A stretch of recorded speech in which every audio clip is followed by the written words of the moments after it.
This is from the greatest acts of worship that a person can perform, and that is to reconcile between people. And Allah Azza wa Jalla says in the Quran, لا خير في كثير من نجواهم إلا من أمر بصدقة أو معروف أو إصلاح بين الناس.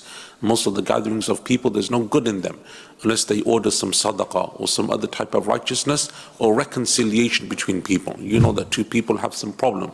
Maybe it's in your family, maybe outside of your family, but you can do something to bring their hearts together. To the extent that the Sharia will allow you to take money from others and borrow it, and this is one of the exceptions because debt in Islam isn't liked. This is an exception to that rule. To borrow money in order to reconcile between these two parties because the issue was over money. And so you pay a person off or you give them and you say, look, you owe you £500, I'll give you the 500 and just make up. And you borrow that money. The Sharia likes that so much that you can take zakat for that, even though you're not poor, because you did it for the sake of Allah and for the benefit of others. And so it's from the greatest acts of worship, and unfortunately in our time it is something which is rare. So anything therefore that helps bring hearts together, reconciles people, or will stop people from becoming divided amongst themselves, the Sharia says that that is what you should work towards. And this is obviously disliked. That you speak to someone and you know that he's understanding something different, not to reconcile, not to do any good, but you know that he's thinking of something else and you're thinking of something else. And you know that's what the case is, and then you still speak to him in that way. That's not from the good